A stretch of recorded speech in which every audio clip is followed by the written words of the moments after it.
Welcome to this week's edition of Ask an MS Expert. I'm Jon Strum, and I'm the host of the Real Talk MS podcast. Each week, Real Talk MS reaches thousands of people in more than 100 countries around the world with the news that people affected by MS need to know. My wife, Jean, lived with progressive MS for 23 years, so I've had a front row seat experiencing all the ways that MS can impact a family. I'm a member, or I should say past member as of this month, of the International Progressive MS Alliance Scientific Steering Committee. Currently, I'm a district activist leader and trustee for the National MS Society, and I chair the Society's California Government Relations Advisory Committee. The MS Society's Ask an MS Expert webcast is designed to give us a place for the MS community to connect and to connect you with MS experts who are ready to answer your questions on the topics that impact people affected by MS every day. Please feel free to post your comments and questions on Facebook, YouTube, or Twitch. MS navigators are online throughout today's program, answering questions and connecting you to resources. Hypnosis has been shown to have medical and healing benefits for people with certain health conditions like MS. And while many myths and misconceptions surround it, hypnosis is a very real process that can be used as a therapeutic tool. Today, we're talking with Dr. Mark Jensen, professor and vice chair for research in the Department of Rehabilitation Medicine at the University of Washington. Dr. Jensen has devoted his career to the development and evaluation of effective pain treatments with a focus on hypnotic interventions.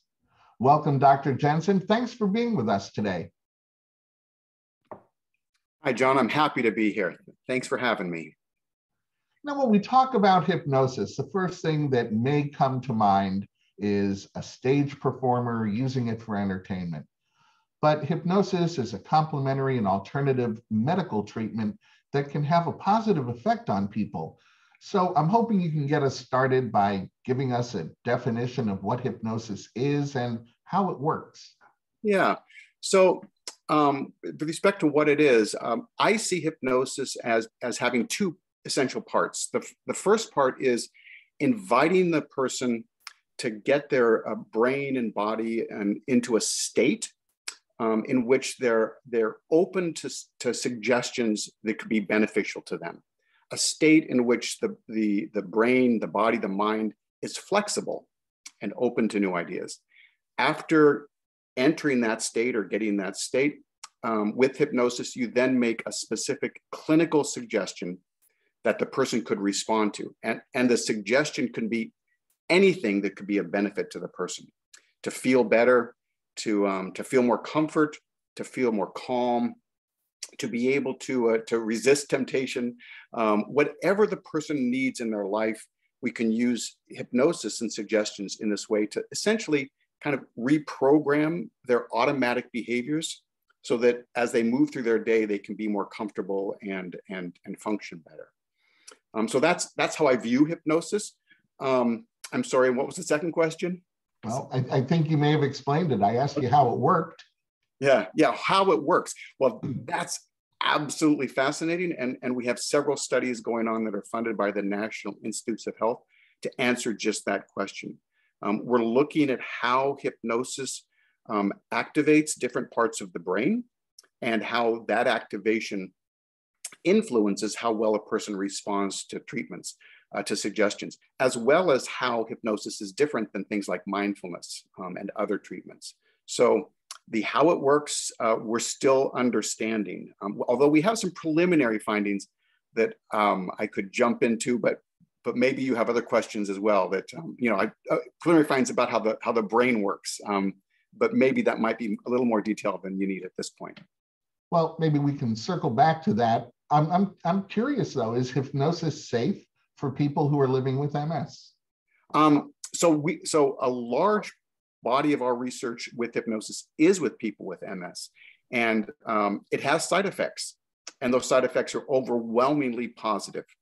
When people practice and use hypnosis to feel better, decrease their pain, or to to deal with fatigue and feel more energy, they often report other effects like better sleep, a sense of calm, a sense of control over their life. So it's not only safe, it's overwhelmingly positive. And I like to say that if there were a drug that had this side effect profile, people would be taking the drug for the side effects alone, much less for its beneficial effects. So when done by a person who's trained, and a clinician, a healthcare provider, expert in the area, it's very safe. The problem with hypnosis is when it's done by people who are not clinicians, stage hypnotists, for example, who can, and there's strong evidence that can be damage done to people when they are participating in stage hypnosis. Or people, so-called lay hypnotists, who are not expert in the area in which they're treating. So we say, you should only use hypnosis to treat a condition if you are already licensed to treat that condition without hypnosis. So dentists can use hypnosis, psychologists can use hypnosis to treat depression, etc. But you should not have somebody with a high school degree providing care and using hypnosis, in my view. Who is most likely to benefit from hypnosis? And is there anyone who should not be seeking treatment by hypnosis? Okay, good questions. So people vary in their response to hypnosis treatment. There are some people whose lives are changed for the better, and they say, why did I wait so long to try this? And there are others who give it a shot and go, yeah, not for me. Most people are somewhere in between. And when we teach self-hypnosis to people, about 80% continue to use it.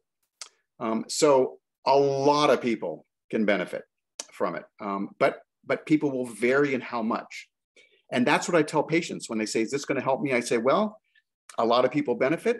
Almost everybody finds some benefit. Let's find out how you're going to benefit. I think the person who should not give it a go is the person, as I said before, who's being treated by somebody who's not an expert, because then it can go wrong. So in the hands of a trained clinician who knows what they're doing, it has overwhelmingly positive benefits. If there's a negative effect, sometimes, for example, in treating some pain conditions, we use hypnosis, and the person says, my pain increased during that session. And that's because of how hypnosis affects the brain. So we have to adjust it. And if that continues to happen, very, very rare, maybe 1 in 1,000 or less, then we just do something different. You don't have to do hypnosis, but the bottom line is I believe it should be the first line treatment for pain problems, not the thing you try later because of its side effect profile, but not everybody will benefit. So what actually happens in a typical hypnotherapy session, and how many sessions does it take before someone starts experiencing results? Right. So every clinician is somewhat different in how they do it. Some clinicians like 1.5-hour sessions. I generally, in part because the system that I'm in, have hour-long sessions with my patients. And in those sessions, usually about 20 minutes is the hypnosis piece. So I'll start the session and saying, how are you doing? How is your hypnosis practice going? What suggestions do you like the most? And what are your goals for today's session? Then we do usually a 20-minute hypnosis session in which I record it and give the person the recording so they can practice with it at home. And then after the session, we talk about how was that for you? What worked, what didn't work? What do we want to do different next time? During the session, we usually begin with so-called hypnotic induction. You remember earlier I talked about the 2 pieces of hypnosis. So I encourage the person to get their mind into a state where they're open to suggestions. And everybody has a different way of doing that. So part of working with a clinician is to understanding what's going to be most effective for this person today. And then that may go anywhere from 2 to 5 minutes, depending on the person's skill. And then following that piece, when the person is ready to hear a suggestion, you make clinical suggestions like being aware of comfort or learning how to build energy in the body if the issue is fatigue, which is often the case with people with MS, for example. or improving sleep, or becoming a non-smoker, suggestions that are targeted to that person's goals. And because the person is open to suggestions at that point, I see my role as a clinician to be their voice from the outside, making suggestions that are consistent with their goals. So we want to increase the person's self-control. A key piece of clinical hypnosis is that it's patient-centered. Your whole goal, your whole idea is helping this person achieve their goals easier. And then following the clinical suggestions, which may take 10 minutes or so, we then get into the phase where we give so-called post-hypnotic suggestions, where we encourage the benefits to stay with the person and then re-alert them. So that's what it typically looks like with me, but maybe in one session, we might do a 5-minute session, or we might do an hour session. It's like what the patient needs today. Well, I know you've conducted a lot of research on hypnosis, and your research has shown that hypnosis can be a viable and effective option for managing chronic pain. Can you tell us what types of pain problems tend to be most responsive to hypnosis? Yes, I can. And before I do that, I'll go back. You asked about the number of sessions. Oh, I'm sorry. Yes. Oh, that's fine. So typically I do 4. Mm-hmm. And for many patients, that's enough, because the goal is to teach them how to do it. It's not something done to people. It's a skill that's learned. But sometimes people, after 4 sessions, they go, you know what? I feel like I just got started. Let's do 4 more. So for some, we might do as many as 8, but not a lot more than that. And in our research, sometimes 2 is enough. So it depends on the person. That's what this always goes back to. It's a person-centered treatment. Okay, so back to your question about who benefits the most. Interestingly, there is variability as a function of the condition. So I do research in people with spinal cord injury who have this refractory, difficult to treat below injury level pain, that burning in their legs, that nothing helps. Roughly 20% of those folks say that hypnosis, they've learned to be able to manage their pain, decrease it with hypnosis. Just 1 in 5, not a lot. With people with MS, the average is about 50 who say, in terms of pain, their pain decreases substantially. But they also say, well, you know, my pain hasn't decreased, but it doesn't bother me as much. Or I'm sleeping better, so I'm going to keep doing it. So in fact, the benefits, it's more than 50, but for pain, it's about 50% with people with MS. For people with phantom limb pain, it's about 60%. Headache, 80. Headaches, when I see a patient with a headache, I go, okay, we're good. This is going to be easy. For some reason, people with headaches respond even more to hypnosis. I have ideas for why, but yes, there is variability. But even, again, within these conditions, there's individual variability in terms of the benefits any one person will get. So again, I think it's something that everybody should give a go because the side effect profile is so good. You're currently leading research funded by the National MS Society that's going to evaluate the effects of 2 accessible ways for individuals with MS to learn either self-hypnosis or meditation strategies for fatigue management on their own. Yep. This is really interesting. So first, tell us about self-hypnosis. How do you go about training someone to hypnotize themselves? Right. So first, you let people know that we're doing it all the time. It's a natural phenomenon. It's not this weird, crazy thing. We go in and out of states which were more or less open to suggestions from around us. This brain cycles through these states. And so what you teach people to do is not how to do it, but how to recognize it when their brain is in this state, or their mind. And also to help it along some. Doing certain strategies changes how the brain is responding. So for example, focusing on one thing with a great deal of focus changes a brain activity, and again, makes it more open to suggestions. So you teach people this, you teach them how to focus their brain and mind, and then you teach them to be aware, I am in that state, so now I can give myself hopeful suggestions that will benefit me. And the idea here is to change automatic responses. With hypnosis, changes how people automatically respond. So, how much pain we feel is an automatic response. How much love we feel is an automatic response. You can't make yourself love somebody. It just happens. You can't make yourself anxious. You have to purposely think about things that make you anxious. But the brain does this automatically. So what we're doing with hypnosis is getting at those unconscious processes that will help people change how their mind responds to their environment so that they walk around more comfortable. I can give you an example of how I've used it, self-hypnosis, that might help. So about 4 years ago, I decided to lose some weight.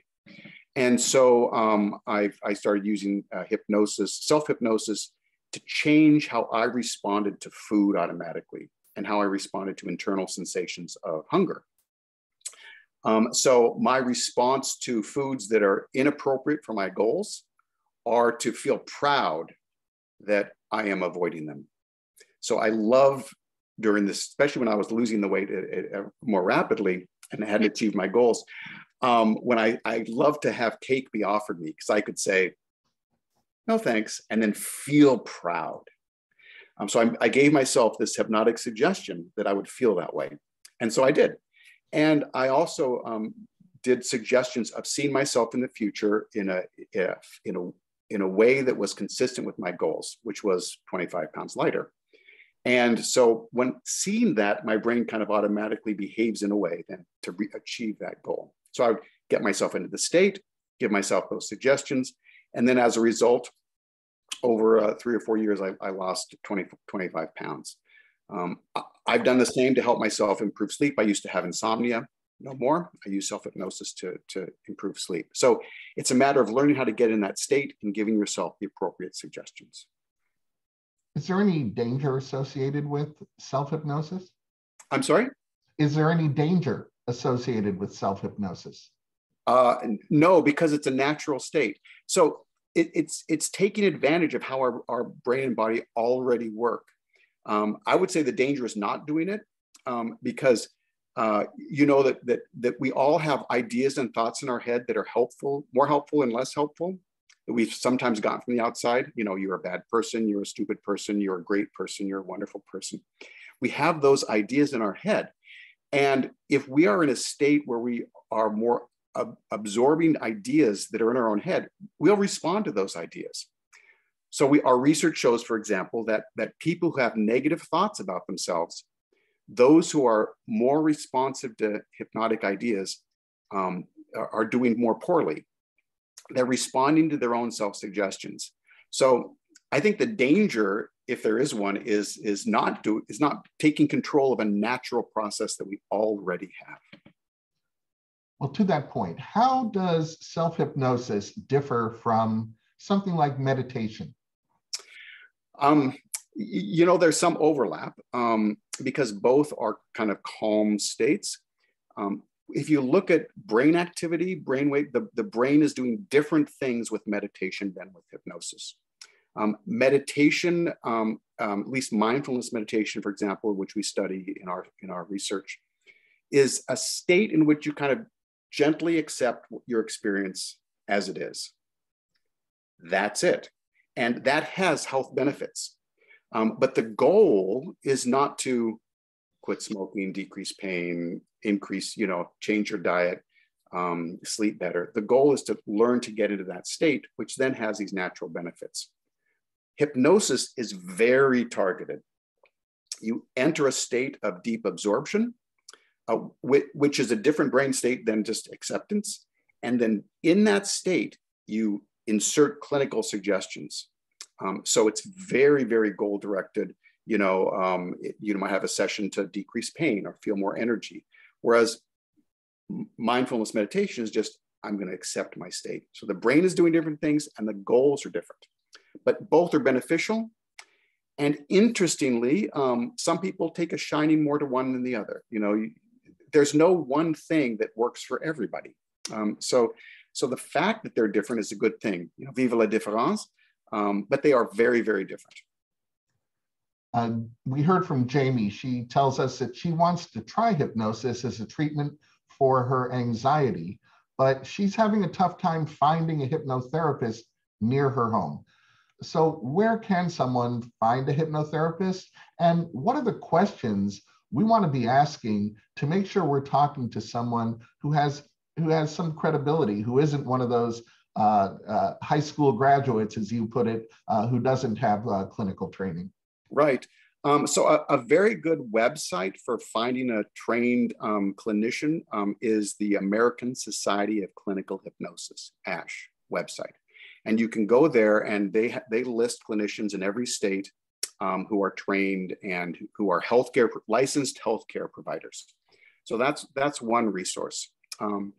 Now, with Zoom and all this web-based treatment, it's possible to do it over Zoom, but the person treating you needs to be licensed in the state that you're in. So, I'm in Seattle. Maybe there's a clinician in Vancouver, Washington, who could treat me via Zoom, but that'd be legal. And we have some studies doing hypnosis via Zoom, and it works just fine. So that's one resource. It is true that there are relatively few people. There are much fewer people trained than people could benefit from this. And so some colleagues and I have started to put together and develop a digital way of doing this, a digital therapeutic that uses hypnosis. And we're developing it now and hope to, over the next few months, have something available for people that they could use anywhere. So I'm hoping and anticipate that we'll be able to do a digital way of doing this that will increase access for everyone. Well, that's great. And if someone does find a hypnotherapist in their state that can treat them either over Zoom or perhaps locally in person, does insurance typically cover this sort of treatment? Insurance typically does not cover hypnosis per se, but again, if you're going to a licensed healthcare provider, insurance does cover treatment. So, as a clinical psychologist, I treat somebody with, cognitive behavior therapy, and hypnosis can be a part of that. So I bill for CBT. So yes, insurance covers treatments by licensed healthcare providers, and some of those clinicians know how to use hypnosis and incorporate it into what they do. So not hypnosis directly, but being treated by a licensed healthcare provider, yes. Can you give us an idea of the typical cost of a hypnotherapy session? It depends. It's the going rates of psychotherapy.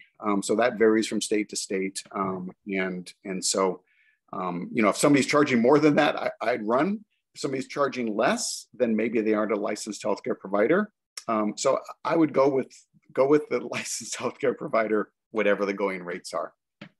But again, 4 sessions should do it.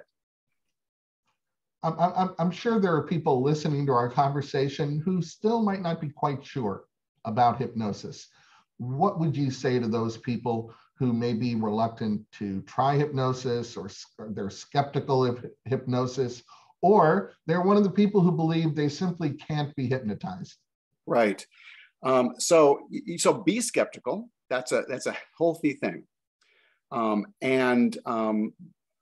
If you feel frightened of it, it may be because you've seen something on the stage or something on a TV show, and what you see there is not clinical hypnosis. My experience has been, like I said, that virtually everybody finds some benefit. So I would say, give it a go. Have one session and see how you respond. You might be surprised. I have had patients who were bent, they tell me, my wife made me come in here and I'm not interested. I can't be hypnotized. Well, first of all, we go in and out of hypnosis all day anyway. So that it's just simply not true. You can't be hypnotized if what you see on the stage is what you think hypnosis is, but that's not what we're talking about. All of us are open to suggestions and ideas, and that varies from moment to moment. So this one, I'm thinking of one patient, and he was one of the most responsive of any patients I'd ever worked with, and he just learned to love it. I've had other patients who come in and say, I can't wait to try this. I'm so excited. And they go, it wasn't so good.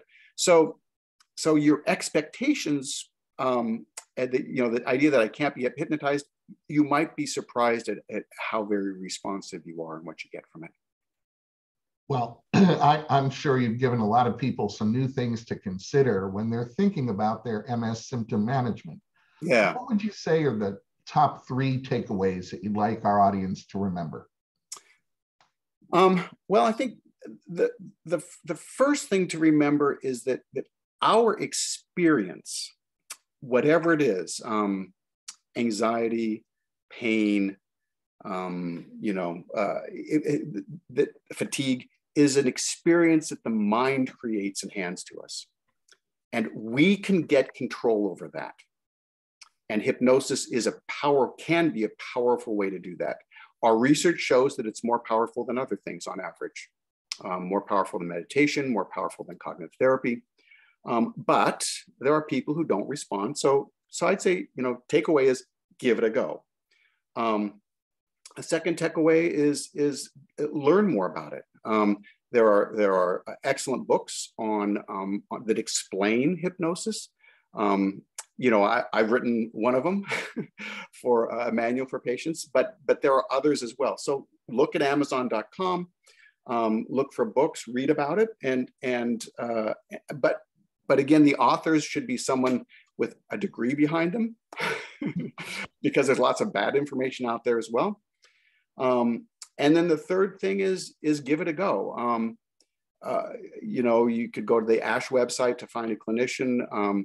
You could go to the website of our new way of doing it, which I'll give a plug for people who want to learn more about what we're up to in a second. And so that's the third thing is seek out where you might get a trained person who could help you give it a go. And the website that I recommend is called hypnoscientific.com. That's hypno as in HYPNO, scientific.com, and people can go there to just register to get more information about what we're doing over the months ahead. Well, thanks to everyone who submitted questions, and thank you, I should say, for being with us today, Dr. Jensen. I'm very happy to be here. Thanks for having me. Before we close, I want to remind you that the National MS Society's MS Navigator team is your best partner when it comes to connecting you to the very best information and resources on living with MS. You can reach an MS Navigator by phone, email, or through the Society's website by chat. For information and resources on MS, please visit the Society's website. You'll find research updates and news, information on connection programs like self-help groups and MS Friends. You'll find ways that you can be involved, and you'll learn about upcoming events happening near you. Remember, you can connect with the National MS Society and others affected by MS on Facebook, Instagram, Twitter, YouTube, and LinkedIn. And I hope you'll join me every week on the Real Talk MS podcast, where I continue the conversation that we start here. You'll find the Real Talk MS podcast at realtalkms.com, Apple Podcasts, Google Podcasts, Spotify, Amazon Music, or wherever you find your favorite podcasts. I'd like to thank Dr. Jensen for joining us today.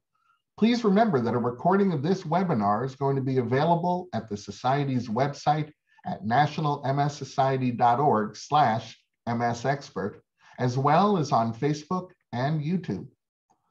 I hope you'll join us at this same time for next week's edition of Ask an MS Expert. You can always find our upcoming program topics on the National MS Society's website. And now I have a favor to ask each of you. Getting your feedback on today's program is important. You'll see a survey pop up in just a moment when we close out the webinar. And if you're watching on Facebook Live, you'll see a link to that survey pinned to the comments section. And on YouTube, you'll find that link in the program description. Completing the survey makes a real difference. The information you provide helps us continuously improve, and it helps shape future programs. The survey takes just 1 minute, so I hope you'll take a minute to please fill it out. On behalf of Dr. Mark Jensen and the National MS Society, I want to thank you once again for joining us. Please stay safe and make healthy choices.